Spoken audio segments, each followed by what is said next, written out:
সত্যিই খুব খারাপ লাগছে রিঙ্কু মজুমদারের একমাত্র ছেলের মৃত্যুর খবরটা শুনে। কিন্তু সকলে যেভাবে রিঙ্কু মজুমদারকে দায়ী করছেন এই মৃত্যুটার জন্য, সেটাতে অবাক হয়ে যাচ্ছি। এই সমাজ কত সহজে একজন নারীর ওপর সব দোষ চাপিয়ে দেয়। খবরে যতটুকু পড়েছিলাম তাতে দেখেছি দিলীপ ঘোষ ও রিঙ্কু মজুমদারের বিয়েতে তার একমাত্র পুত্র সন্তান সৃঞ্জয়ের কোনো আপত্তি ছিল না। কিন্তু এনাদের বিয়ের পর যেভাবে সোশ্যাল মিডিয়াতে দিলীপ ঘোষ ও রিঙ্কু মজুমদারকে ট্রোলের শিকার হতে হয়েছে, তাতে আমার মনে হয় ছেলেটির মনে গভীর আঘাত লেগেছিল। কোনো না কোনোভাবে এই সোশ্যাল মিডিয়ায় দায়ী এই মৃত্যুটার জন্য।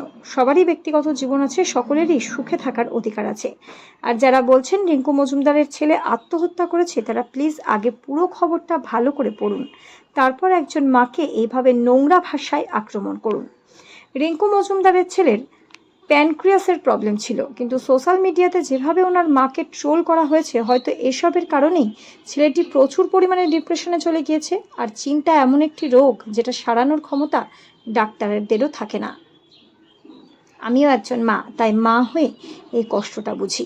কোনো মাই কোনোদিন তার সন্তানের মৃত্যু কামনা করে না। পৃথিবীতে যদি কেউ একজন সন্তানকে বেশি ভালোবাসে, তবে সেই মানুষটি হলো সবার আগে তার মা। সবশেষে এটাই বলবো, সব কিছুতেই দোষ একজন নারীর। দয়া করে এগুলো বন্ধ করুন।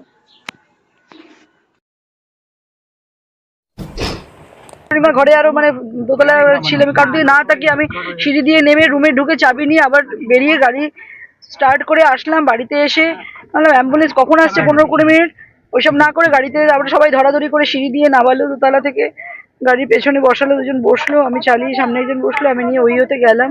ওইতে ওরা কেন জানি না বলছে দাঁড়া, আমি ওকে ঢুকতে তো দিন ইমার্জেন্সিতে, তারপর ডাক্তার ঢোকালো।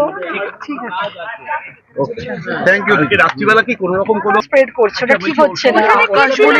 ছিল আকাশের প্রসঙ্গটা কি বলছিল?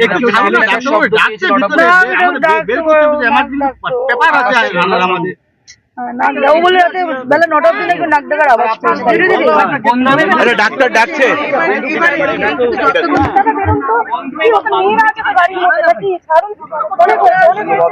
ওর অফিসের দুজন কলিগ ছিল, একজন রাতে 10টা এসছে, একজন রাতে 3টে এসছিল। আপনার সঙ্গে শেষবার কখন কথা হয়েছিল? রাত্রেবেলা 12টা 12:30 আমাকে লাস্ট কল করেছিল যে সকালে আমি 8টার সময় আমি চলে যাব সায়েন্স সিটিতে, আমি কালকে দুর্গাপুরে যাব, তুমি একটু পরিতোষ আমাকে একটু বলে দেন। তুই বললেই তো হবে, তুই বল। তারপরে ওর কি শরীর খারাপ ছিল? শরীর কেমন ছিল?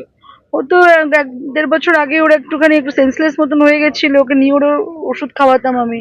আচ্ছা, তো ওষুধগুলো ঠিকঠাক খাচ্ছিল না কিছুদিন ধরে, একটু মনে হয় মনে মুখে বলতো না, মনে মনে একটা স্বপ্ন ছিল আমার সঙ্গে থাকবে। তো আমি বললাম যে দাঁড়া, আমি তোকে নিয়ে আসবো খুব শিগগিরই। বলছে কি তোমার তো ঘর করবে? তারপর আমি যে না না, তার আগেই তো ঘর করতে, তুই আসবি তারপরেই ঘর করবো, রুম পরে হবে, তুই আগে থাকতে শুরু করে দিবি। তো খুব আনন্দের ছিল, একসাথে থাকবো। আমিও 2-3 দিন ধরে আমার ঘুম হয়নি, কেন জানি না। আমারও মনে হচ্ছিল ছেলেটা খাওয়া দাওয়া করছিল না, আমার খুব আমিও খুব টেনশনে ছিলাম যে আমি এখানে রান্না বান্না করছি, আমার ছেলেটা ওখানে রান্নার লোক এসে ঘুরে চলে যাচ্ছে, কখনো বন্ধুর ফ্ল্যাটে থাকছে, একদিনই বাড়ির বাইরে থাকে না। আপনি দিলীপদার বাড়ি চলে যাওয়ার পর ওর লাইফস্টাইলে কিছু চেঞ্জেস এসেছিল? একটু আপসেট থাকতো, মন খারাপ হয়ে যাচ্ছিল একটুখানি, আমাকে সেটা বুঝতে দেয়নি, কিন্তু আমি বুঝতে পারছিলাম। খাওয়া দাওয়া করছিল না, কুক এসে বেল মেরে চলে যাচ্ছে, রান্না করতে পারছে না, ঘুম থেকে উঠেই অফিসে দৌড়চ্ছে, অফিস থেকে হ্যাঁ খেয়ে নেবো, অফিসে গিয়ে কিছু খেয়ে নেবো, হ্যাঁ এটা খেয়েছি ওটা খেয়েছি।